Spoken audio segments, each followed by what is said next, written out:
بسم اللہ الرحمن الرحیم۔ علامہ صاحب نے تو بات کر کے اللہ نے سلامت رکھے۔ سیدہ عمر بھر ایک بات کرتی تھیں جنگ جمل کے بعد، اور اللہ سے توبہ کرتے ہوئے یہ کہتی تھیں کہ میں نے صرف اپنے محبوب اور اللہ کے محبوب کی اس ایک بات کو کیسے غفلت میں لے لیا تھا، یا رب تو مجھے معاف فرما۔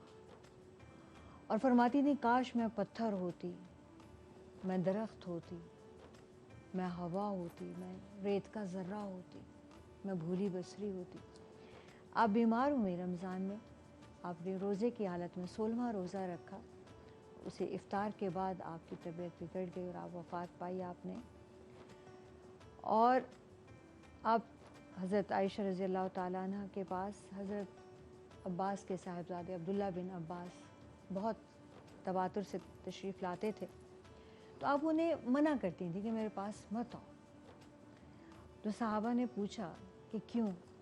کہنے لگیں کہ یہ آتے ہیں تو میری بہت تعریف کرتے ہیں اور مجھے خوف آتا ہے، مجھے اپنی ایک غلطی کا احساس ہوتا ہے، تو میں اپنی ساری تعریف کو اس کے مقابلے میں سمجھتی ہوں۔ تو حضرت عبداللہ بن عباس اتنے میں اندر آ ہی گئے، اور پھر انہوں نے شروع کیا، آپ وہ ہیں جنہیں جبریل امین نے آپ صلی اللہ علیہ وسلم کو اللہ تعالیٰ نے دکھایا، آپ وہ ہیں جن پر تیمم کی آیات نازل ہوئی، آپ وہ ہیں جن کی لحاف میں رسول اکرم صلی اللہ علیہ وآلہ وسلم کو وحی آتی تھی، آپ وہ ہیں جن کی برات اللہ تعالیٰ نے 2 رکوع قرآن میں فرمائی، آپ وہ ہیں جن کو آپ صلی اللہ علیہ وآلہ وسلم نے صحابہ کے سوال کے جواب میں فرمایا۔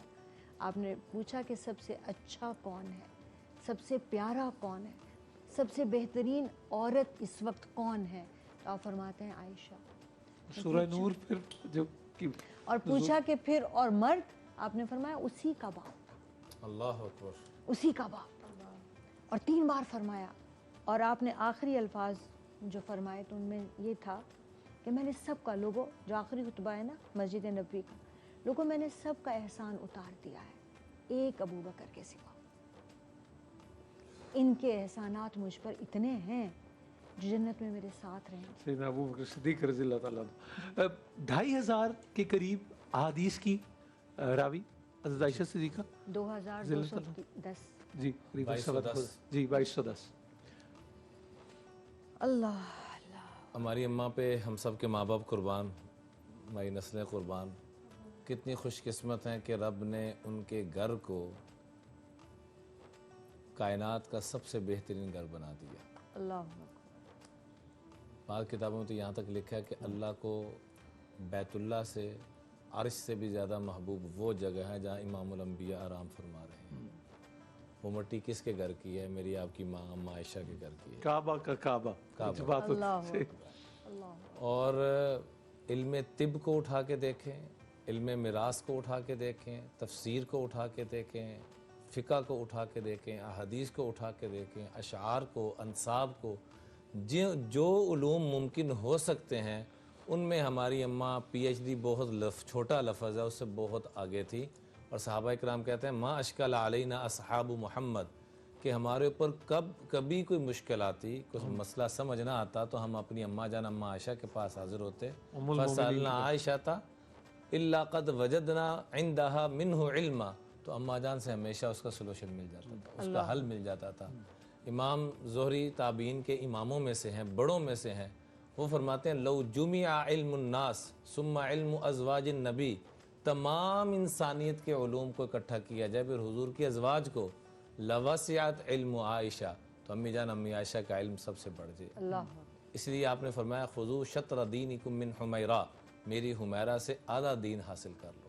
اللہ، یہ ہماری ماں کو رب نے رتبہ اور مقام عطا فرمایا۔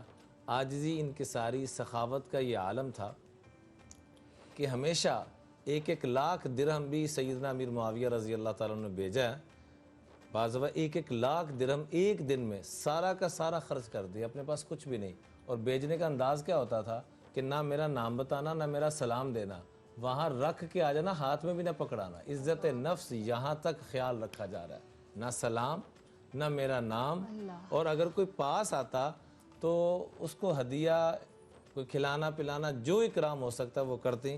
تو اس کے بعد اگر کوئی دعا دیتا جیسے جزاک اللہ بارک اللہ تو آگے سے وہی دعائیں اماں جان دیتی اور فرماتی کہ یہ اس کا بدلہ ہو گیا اور جو میں نے اکرام کیا اس کا بدلہ میں اللہ سے لوں. اللہ اکبر اللہ اکبر. یہ انداز آج ہم تو کسی کو ساڑھے سے دعا کریو ہمارے لیے دعا کیجئے گا یہ نہ کریں. ہم دعا لی جاتی ہے وہ خود نہیں دعا لی جاتی سبحان دعا اللہ کی نہیں جاتی دعا لی جاتی ہے. اور ایک چھوٹی سی بات عرض کرنا جی چاہوں جی گا وقت بس کٹ نہ جائے جی کہ حضرت عمر بن عبدالعزیز جنگ جمل جنگ صفین کو عمران رک جائے وہ میرا خیال بریک کا وہ ایک ہو جائے گا سلسلہ اس کو ہم جوڑ لیں گے.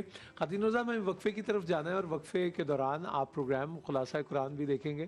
اور میں نے آپ سے شروع میں کہا تھا ٹائم فلائز اڑتا ہے وقت. یہ خیر کی باتیں اللہ کرے جاری و ساری رہے. اس کے لیے ہم کسی دن کا انتظار نہ کریں. یہ میرے آپ کے ایک ایک لمحے کا حصہ یہی ذکر ہی ہونا چاہیے. اور یہ بات بڑی ضروری ہے کہ سچ بولنا ہے چاہے کوئی بھی قیمت ادا کرنی پڑے.